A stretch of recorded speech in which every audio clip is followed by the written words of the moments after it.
আজকে আমাদের স্বপ্নের বাড়ির জন্য আবারও লাখ টাকার রড কিনলাম। এক বাড়ি করতে গিয়ে তো দিন রাত এক হয়ে যাচ্ছেই, সেই সাথে আবার অনেকেই ভাবেন শুধু টাকা থাকলে একটা বাড়ি হয়ে যায়, কিন্তু না, এই বাড়ি করতে গিয়েও যে কি পরিমাণ পরিশ্রম করতে হয় সেটা এখন হাড়ে হাড়ে বুঝতে পারছি আমি। তো আজকে আমি আবারও কত লাখ টাকার রড কিনলাম সেসব নিয়েই থাকছে আজকের ভিডিও। হ্যালো এভরিওয়ান, কি অবস্থা সবাই কেমন আছেন? সকাল সকাল আলু কুটতে বসে গিয়েছি, কারণ আজকে যারা কাজ করছেন তাদেরকে নাস্তা বানিয়ে দিব, আর আজকে আমি তাদেরকে খাওয়াবো বাসায় বানানো ফ্রেঞ্চ ফ্রাই। এতদিন তো আলুটাকে প্রথমে সেদ্ধ করে নিতাম, তারপরে ডুবা তেলে ভাজতাম। তবে আজকে আমি খুবই স্বাস্থ্যসম্মত ভাবে এই ফ্রেঞ্চ ফ্রাই গুলো এয়ার ফ্রায়ারে বানাবো। এটা হচ্ছে TQIU ব্র্যান্ডের একটা এয়ার ফ্রায়ার, আর এটা এত বেশি ভালো যে আমার লাইফের অনেক কাজগুলোকে খুব সহজ করে দিয়েছে। এতে খুবই অল্প সময়ের মধ্যে খাবার রান্না করা যায়, আর আলাদাভাবে কোনো তেলের প্রয়োজন হয় না। তবে আমরা যদি চাই সেই ক্ষেত্রে খুবই সামান্য পরিমাণ তেল ইউজ করতে পারি। TQIU ফেসবুক পেজ থেকে এই এয়ার ফ্রায়ারটা আমি নিয়েছি। জিনিসটা দেখতে যতটা সুন্দর, এটার কার্যকারিতা অনেক বেশি ভালো, আর এতে রান্না করা খাবারগুলো খেতেও বেশ মজা, কারণ এটা সরাসরি চায়না থেকে তৈরি করা একটা প্রোডাক্ট। এই প্রোডাক্টটি তাদের পেজ থেকে নিলে পাচ্ছেন সারা বাংলাদেশি ডেলিভারি চার্জ একদম ফ্রি, সেই সাথে 7 দিনের রিপ্লেসমেন্ট সহ 30 দিনের গ্যারান্টি, 1 বছরের ওয়ারেন্টি কোনো রকম ফিজিক্যাল ড্যামেজ ছাড়াই। আর এই তো মাত্র 20 মিনিটেই ফ্রেঞ্চ ফ্রাই রেডি। মানে দেখেন, কোনো রকম ঝামেলা ছাড়াই আমি ফ্রেঞ্চ ফ্রাই বানিয়ে ফেলেছি, আর এটা খেতেও কিন্তু বেশ মজার হয়েছে। আমি নিজে বানিয়েছি বলে বলছি না, তো কেন জানি মনে হচ্ছে পরিমাণটা একটু কম হয়ে গিয়েছে।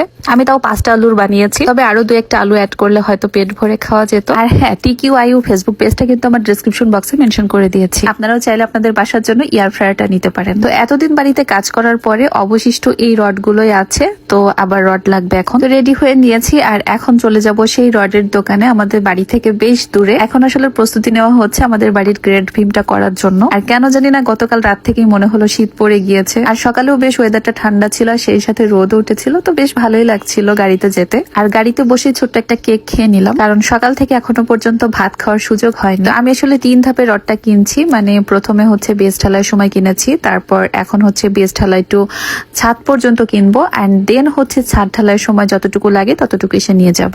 আমি প্রত্যেকটা জিনিস, সেটা বড় হোক কিংবা ছোট, আমি নিজে গিয়ে দেখে শুনে কিনছি। এতে করে আমার নিজের মনের একটা শান্তি থাকবে যে না, হয়তো আমি ভালো জিনিসটাই কিনতে পেরেছি দেখে শুনে। তো গাড়িতে বসেই তো আমি নাস্তা করেছিলাম, আর এখনো আমাকে কেক কিনে দিয়েছেন এনারা, সাথে পানি, কোক। তো মনে মনে ভাবছিলাম আসলে গাড়িতে বসে না খেলেই ভালো হতো। আর পাশে বালি রাখা ছিল, সেখান থেকে কুড়িয়ে কয়েকটা পাথর নিয়ে আমি গুটি খেলছিলাম। আর এইদিকে যে রডগুলো মেপে গাড়িতে এখন লোড করা হবে। আজকে তো রড কিনলাম, এখনো ইট কিনতে হবে, বালি কিনতে হবে অনেক বেশি, কারণ বেজের যে গর্তগুলো আছে সেগুলো সব বালিতে ভরাট করতে হবে। বিশ্বাস করেন, মাঝে মধ্যে এমন মনে হচ্ছে যে হাল ছেড়ে দিই, হয়তো আর পারবো না, কারণ মাটির নিচে যে পরিমাণ দেখা যাচ্ছে একদম পানির মতো করে খরচ হচ্ছে। তো মাটি থেকে ছাদ ঢালাই রাখ পর্যন্ত আমাদের প্রায় 3 লাখ টাকার রড লেগেছে শুধু। আর বাদ বাকি জিনিসের কথা তো বাদই দিলাম, তবে মাঝে মধ্যে হাঁপিয়ে গেলেও নিজের প্রতি আত্মবিশ্বাস আছে অনেক বেশি যে না, আমি পারবো, তাই হাল ছাড়ার তো প্রশ্নই উঠছে না। দেখা যাক আল্লাহ ভরসায় কত দূর কি করতে পারি। তো যাই হোক, এখান থেকে রড গুলো গাড়িতে লোড করার পরে এই তো সোজা চলে এসেছে বাড়িতে, আর এর মাঝে আমরাও চলে এসেছি। তো এখনকার ভিডিওটা এখানেই শেষ করছি। ভালো থাকবেন সবাই, দেখা যাচ্ছে নেক্সট ভিডিওতে। আল্লাহ হাফেজ।